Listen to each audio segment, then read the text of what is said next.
Do you know what I realised when watching the top 14 final the other week? Watching two insanely talented teams, perhaps the two best rugby clubs in the world, facing off on a warm summer's evening in a packed out stadium, I realised that it's crazy how much better the French do club rugby than everyone else. It's like looking into another world where rugby is healthy and has multiple sustainable tiers, has teams with rich histories and unique cultures, an immense talent pool and genuine public interest. Now I say this because, until recently, it wasn't just the French who had this. Premiership Rugby, for all its faults, before the pandemic was the envy of the rugby world, except maybe France probably. A 12-team league with a relatively healthy promotion and relegation system and a variety of competitive teams deep with culture and traditions who have all come from different backgrounds at different parts of the country. From regulars who've been there since the beginning to rising rags to riches stories like Exeter, nobody really touched Premiership Rugby. But in 2023, that's pretty far from the truth. We've now had multiple years in a ring-fenced Premiership as a consequence of the pandemic, and things seem to be unravelling. Wasps, Worcester, and now London Irish have all collapsed. The gap between the first and second tier has never been higher, and despite the on-field product being genuinely incredible, Premiership Rugby is really struggling. And this leaves us with a question. How do we fix this? And is a 10-team league really the answer? But before we continue, I need to stress this point. A 10-team Premiership isn't ideal in any way, shape or form. When you compare our 10-team league to the French and their healthy 14-team league with the thriving second division, it's a complete joke. As much as anyone else, I wish Wasps, Worcester, London Irish were still around, and I wish teams like Ealing, Jersey Reds and other ambitious championship teams could get a better shot at playing top flight rugby. Now, a 10-team league isn't a long-term solution, but as of right now, it seems to be the best option we've got. The case for reducing the teams in the English top flight has been on the table for many years now, but we've reached a point where it's happened by accident after the financial demise of Wasps, Worcester and London Irish. It is clear that in its current format, the sustainability of professional rugby in England is deeply uncertain. So, let's look into the reasons why reducing the league to a 10-team league would be beneficial. First, the most obvious one, player welfare.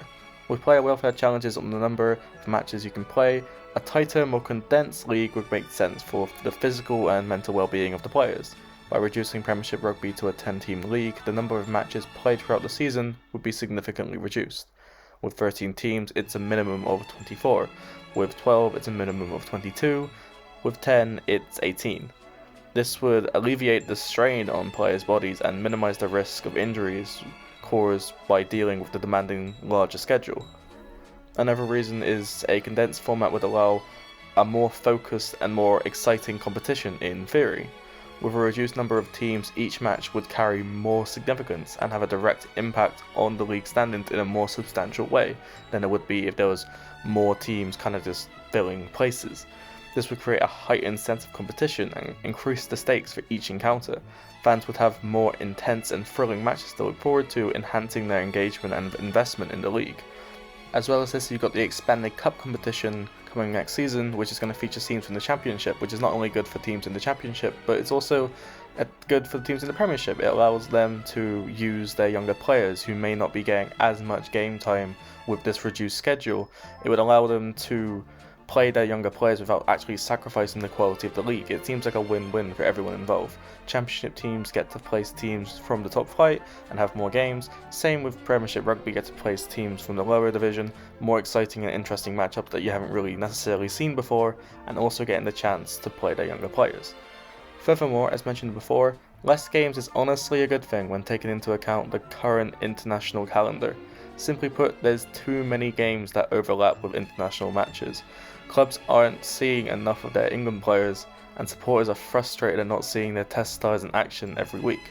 And to be frank, a lot of the time when you have international quality stars, they're not always the best versions of themselves for a lot of key games. As a Bath fan, I can honestly tell you how frustrating it is to have a player the quality of Anthony Watson playing for you and having to lose him because it wasn't justifiable to pay huge sums of money for an international player who honestly would hardly play. Same with Taulupe Faletau. Taulupe Faletau in international matches is probably the best 8 in the world, or at least was at a certain point in time. But then you see him playing for Bath, and although he was good, he barely played, and you kind of could tell he was trying not to get injured a lot of the time. So clubs couldn't justify the costs, and that's why Faletau and Watson had to go from Bath, which is a shame to see, because I'd pay money to see the best version of Taulupe Faletau and Anthony Watson, and I want the team I support to have the best players possible. But if it's not justifiable from a financial standpoint, then, what's the point? Therefore, hypothetically, reducing the league down to 10 clubs would remove the need for overlap between the Premiership and international test windows. It would increase the number of games England stars specifically will be available for their clubs. So therefore, reducing the Premiership down to a 10-team league would improve the quality of matches. With fewer teams, the league would consist of the strongest and most competitive sides possible, ensuring a higher level of play. This would enhance the overall spectator experience, attracting more fans and generating greater interest in the sport as a whole. Increased competitiveness would also contribute to the development of players, as they would regularly face stronger opposition, further improving the quality of rugby in this country. Hypothetically, it would also lead to more well-attended games and lead to an increased viewership, as you're not having to make the choice between international matches and Premiership matches. However, one of the major obstacles to this is actually convincing the clubs that relinquishing a portion of their home fixtures, which serve as a primary source of revenue for Premiership clubs, would be beneficial to them in the long run. The reduction of free home games would result in approximately £1 million in lost revenue, and in rugby especially, that's a lot of money. There's an argument to be made that a 10-team league would facilitate better financial sustainability for the clubs. With a smaller number of teams, the revenue generated through broadcasting rights, sponsorships and ticket sales could be evenly distributed. This would create a more financially sustainable landscape for clubs, reducing the risk for financial instability and ensuring long-term viability to the league. But it's important to note that while a 10-team league would lead to increased central funding from the RFU, the additional amount received would be relatively small in comparison. So, what's the solution to this? In my mind, it's simple. Expand the playoffs. The playoffs are already arbitrary as they are. It's already a bit silly that the team that finished first can be eliminated in the final by the team that finished fourth to be crowned champions of England. It's a bit stupid, but at the same time the playoffs are really fun. They get huge crowds and what the entire season revolves around, so why not just go the extra mile and expand it from 4 teams to 6 teams? This would give far more clubs initiative to put out their best squads week in and week out, and create a chance for any club to crawl into the top 6. What I'd do is copy the A-League model seen in Australian football, have a post-season that is run over 3 or 4 weeks and involving the top 6 teams from the regular season. In the first week of fixtures, the 3rd through 6th ranked teams will play a single elimination match, with the 2 winners of those teams matching joining 1st and 2nd ranked teams in the semi-final ties. This would retain competitiveness for the teams at the top, as getting the top 2 finish would ensure you get to the semi-finals automatically, while you'll be playing at home. While at the same time, the teams that finish 3rd and 4th get rewarded with home quarterfinals. That's what I do, personally. Now, I know what you're all thinking, what about relegation? And that's a tricky thing. On the one hand, I can understand why you'd want to have a ring-fenced league for a couple of seasons, because as things stand, clubs can't financially survive getting relegated to the Championship. But surely this gives the RFU an opportunity to revitalise the Championship as a legitimate competition.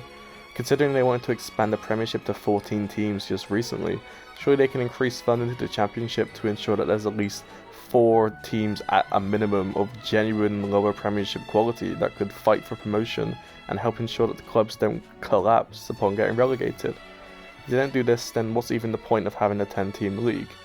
What's the point of having a division that's cut off from the rest of England that's just miles and miles better? It just kills any chance of growth. I don't understand that logic. But as things stand, that's kind of how things are. You need promotion and relegation. You need to have that competitiveness. You need to ensure that clubs will one day have the opportunity to play in the top flight, and even give yourself the option to one day expand the Premiership to 14 teams once this financial situation boils over. In conclusion, While a 10-team league may not be the ideal long-term solution for Premiership Rugby, it appears to be the best option we have given the current circumstances. It offers immediate benefits such as improved player welfare, a more exciting competition, and better management for international player availability. With proper planning and support, the reduced league can lead to increased financial sustainability for clubs. Expanding the playoffs and revitalizing the championship would further enhance the overall rugby experience and ensure long-term sustainability. It is crucial to strike a balance between sustainability, stability, and competitiveness to support the future of rugby. Right now, things are really bleak, and rugby in this country is struggling. And when you look to our French neighbours and see what Premiership Rugby could be, it's honestly a little heartbreaking. But I genuinely believe that while this is far from ideal, at this stage it seems like the only option we've got, and if done correctly, eventually it could all work out and be okay. This has been Rugby Recitation. Thank you for watching. Please remember to share and subscribe, and I'll see you again soon.